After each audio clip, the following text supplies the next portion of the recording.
Eu quero partilhar com vocês, esse tema aí, da intuição para a solidez. Na verdade, conversar aqui da fé do eu acho para uma fé do eu tenho certeza.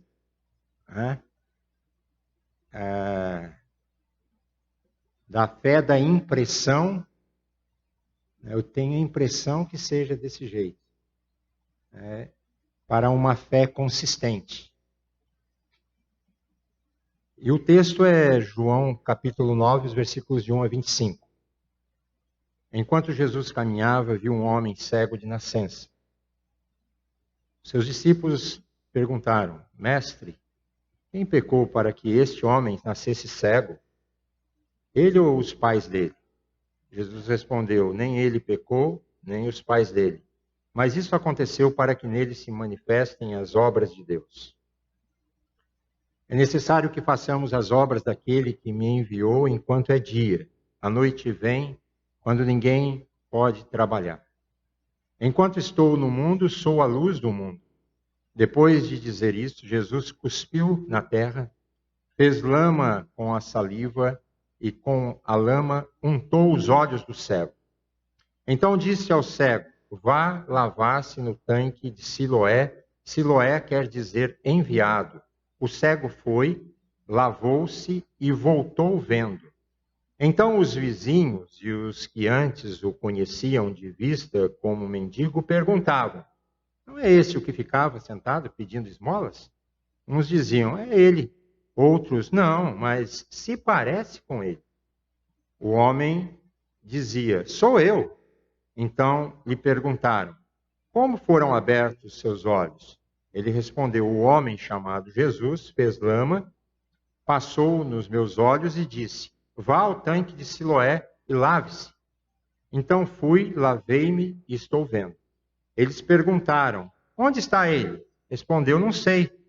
Levaram aos fariseus aqueles que antes era cego. E era sábado, o dia em que Jesus fez a lama e lhe abriu os olhos. Então os fariseus lhe perguntaram outra vez como podia ver. Ele respondeu: Ele pôs lama sobre os meus olhos, lavei-me e estou vendo. Por isso, alguns dos fariseus diziam: Esse homem não é de Deus, porque não guarda o sábado. Mas outros diziam: Como pode um homem pecador fazer sinais como esses? E houve divisão entre eles. De novo perguntaram ao cego: O que você diz a respeito dele, uma vez que lhe abriu os olhos? Ele respondeu: É um profeta. Os judeus não acreditaram que ele tinha sido cego e que agora podia ver, enquanto não chamaram os pais dele. E lhes perguntaram: É este o filho de vocês que vocês dizem que nasceu cego? Como é que agora ele está vendo?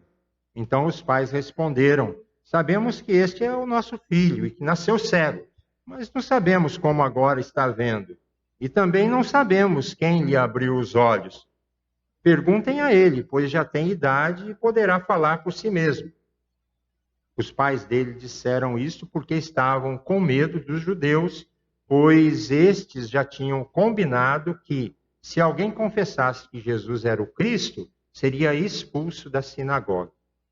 Foi por isso que os pais dele disseram: Ele já tem idade e poderá falar por si mesmo. Então chamaram pela segunda vez o homem que tinha sido cego e lhe disseram: Diga a verdade diante de Deus. Nós sabemos que esse homem é pecador. Ele respondeu: Se é pecador, não sei. Uma coisa sei: eu era cego e agora vejo.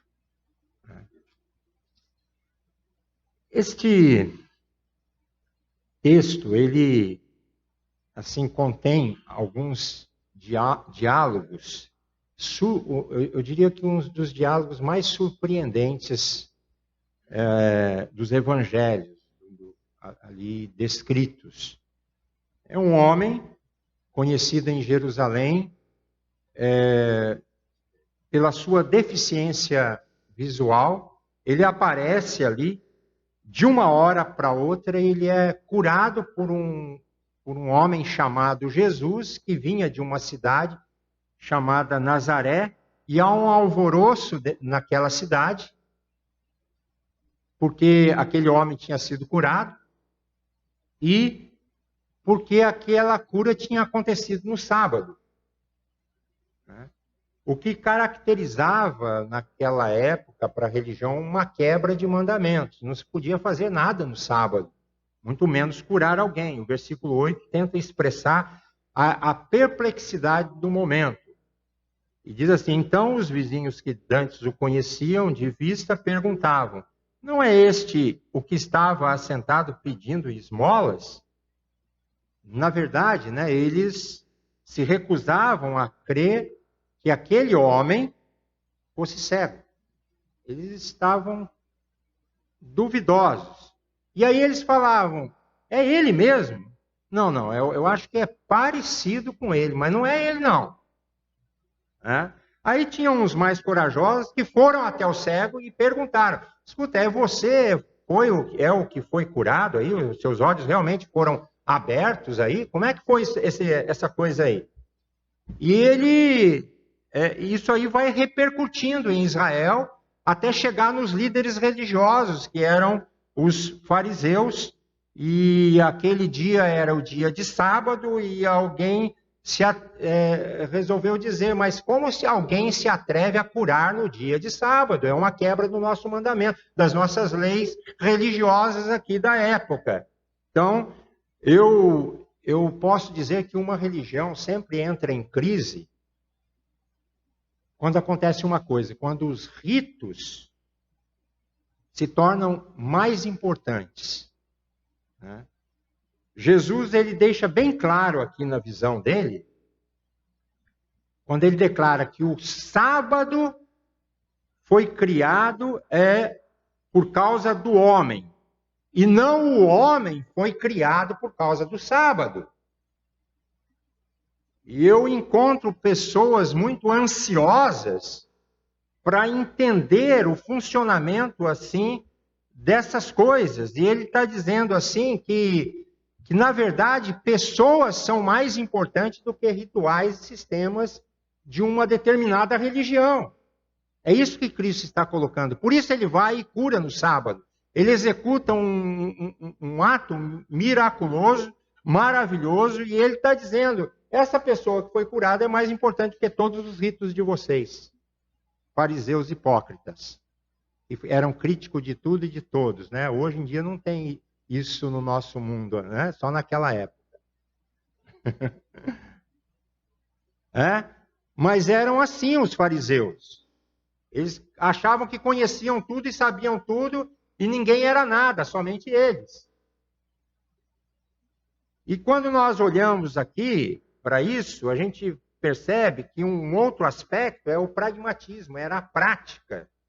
Veja quantas vezes aparece que eles querem saber como que aconteceu aquilo, o versículo 10, o versículo 16, 21, 25. Então há uma preocupação do como, com o método, que jeito que é feita a coisa. Querem saber como que as engrenagens funcionam. Querem saber como que as coisas acontecem. Eu encontro muitas vezes pessoas ansiosas para entender o funcionamento. Como que Deus faz esse milagre? Que jeito que o Espírito Santo age? Por que ele faz desse jeito? Por que Deus nos criou assim?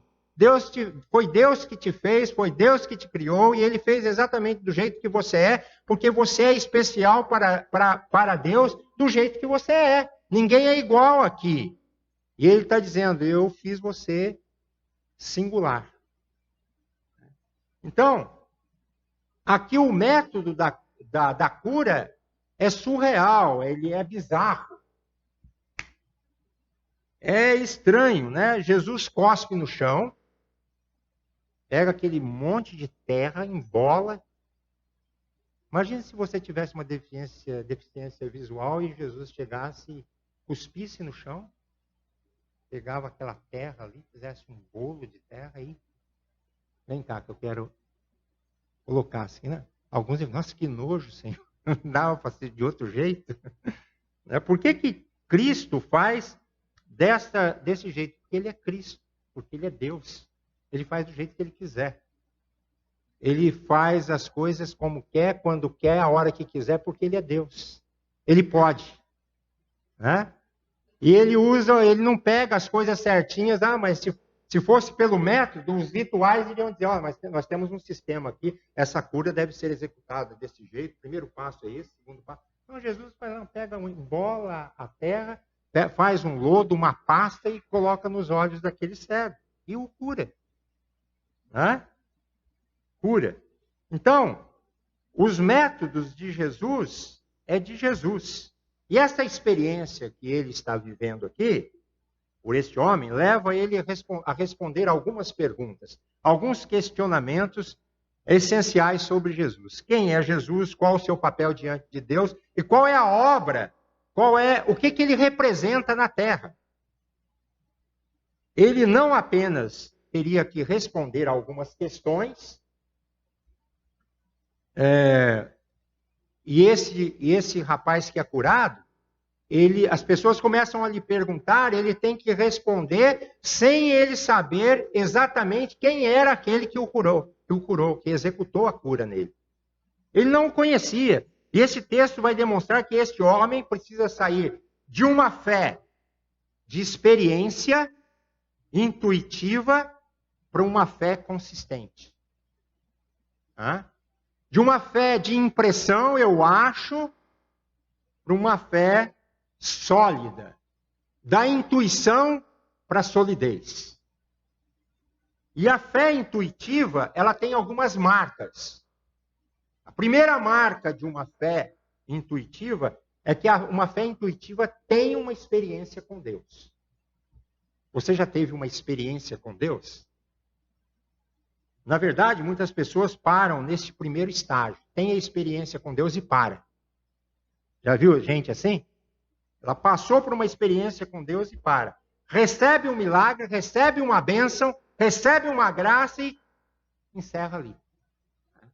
Este homem, ele teve uma surpreendente experiência com Deus. Uma experiência de cura. E ele teve essa experiência sem fazer a mínima ideia de quem estava realizando aquele milagre nele. Eu tenho encontrado pessoas, ao longo do meu ministério de mais de 30 anos, dentro e fora da igreja, que tiveram experiências profundas com Deus, com Cristo, e que, lamentavelmente, não são discípulas de Cristo, porque não perseveram no caminho de Cristo. Não querem saber de Cristo, mas apenas de si mesmos e do que elas pensam sobre ela, sobre a vida, sobre o mundo, menos sobre Cristo. Já viu pessoas assim? Possuem uma experiência emocional, já viram Deus em ação, mas não seguem e nem o adoram. Não se comprometem com Cristo. Não têm uma vida relacional com Ele. Não sabem como cultuá-lo, embora já tenham sido abençoados por Ele. Então é isso que acontece com este homem aqui. As pessoas lhe perguntam, como te foram abertos os olhos? E ele responde, um homem aí chamado Jesus. Ele não sabe muito bem quem é, mas foi um homem aí chamado Jesus. Então, eu pergunto, o que ele sabe sobre Jesus, sobre Cristo? Nada. Apenas que se trata de um homem especial, diferente da sua família, dos seus amigos e tal. E ele agora passa a conhecer Jesus pelo milagre maravilhoso que ele recebeu dele. Então os fariseus perguntam, o que você diz a respeito dele? Visto que ele te abriu os olhos. E os fariseus pressupõem que ele sabia alguma coisa deste homem, afinal, ele havia recebido uma grande bênção de Deus, de Jesus naquela hora. Então, o máximo que ele consegue afirmar sobre Jesus, ali quando ele estava pressionado, é que ele era um profeta. Bom, aí, é uma definição muito vaga a respeito de Cristo. Essa é a primeira marca de alguém que tem uma fé de intuição, emocional, de impressão, de eu acho. Né? Ela tem uma experiência com Cristo.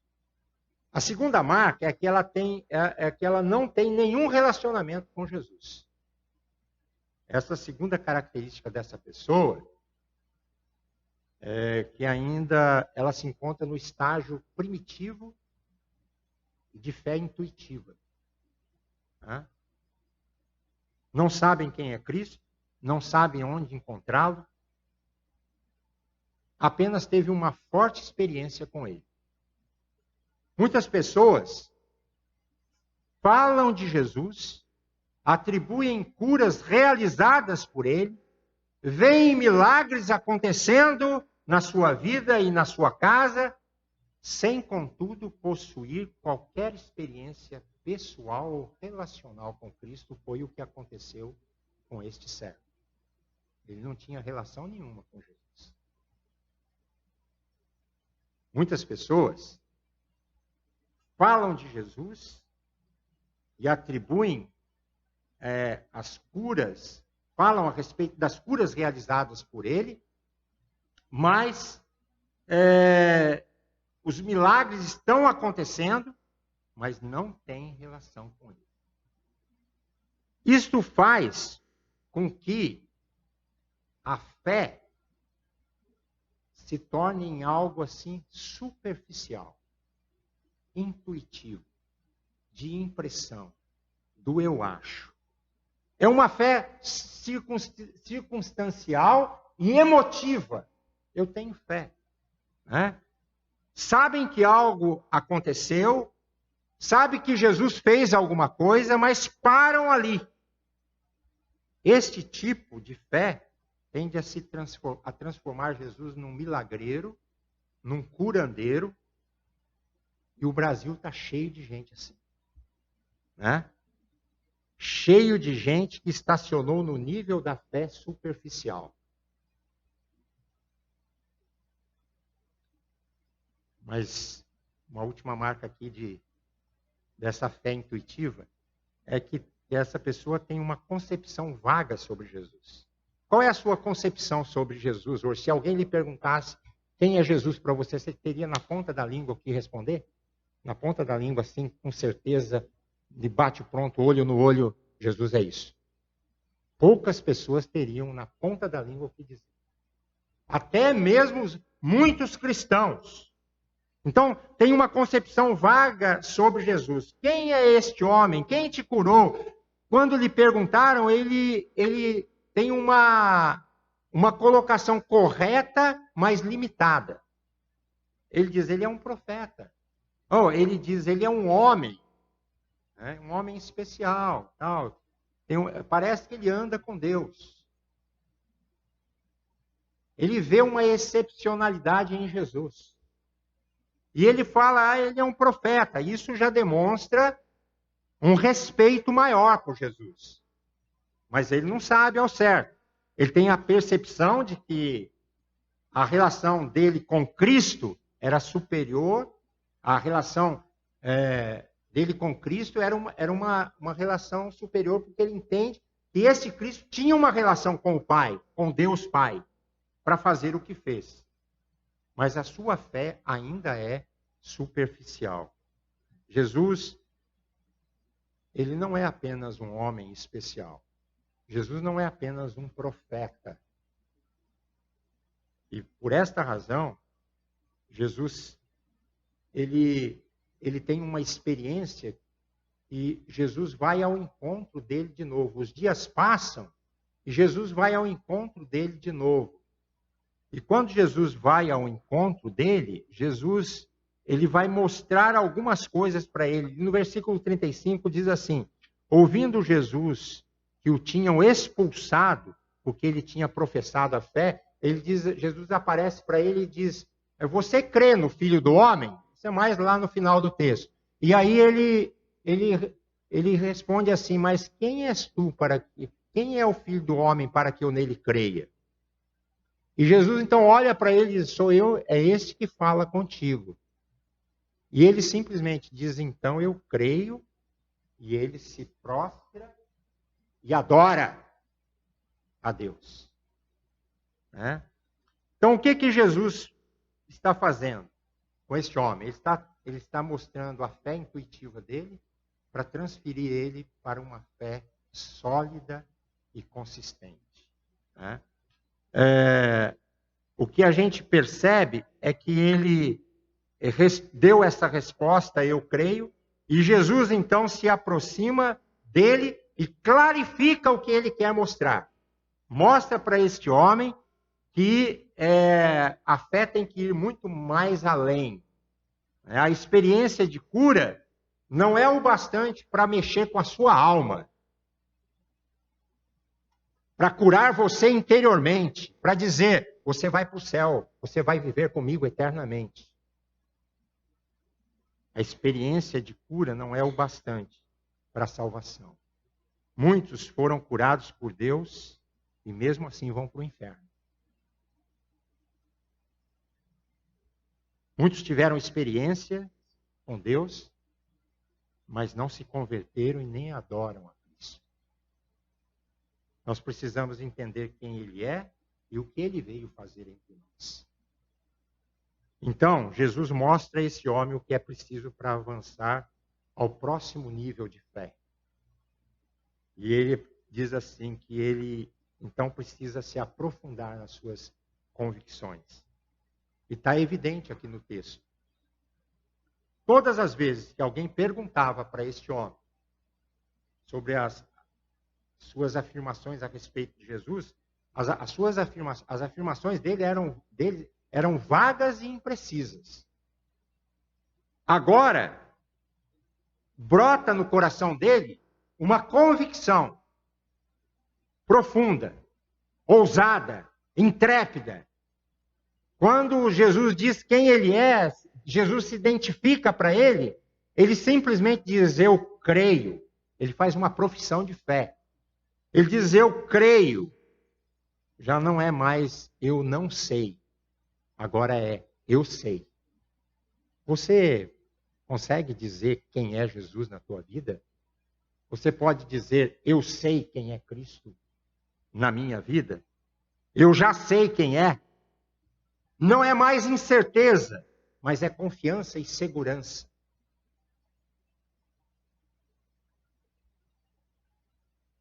Eu penso que isso é uma bênção maravilhosa. Acontece aqui dentro do coração. Quando você deixa as inseguranças e as incertezas e você é encharcado pela convicção de quem é Jesus. Tem uma profunda e clara profissão de fé diante do Deus que você crê.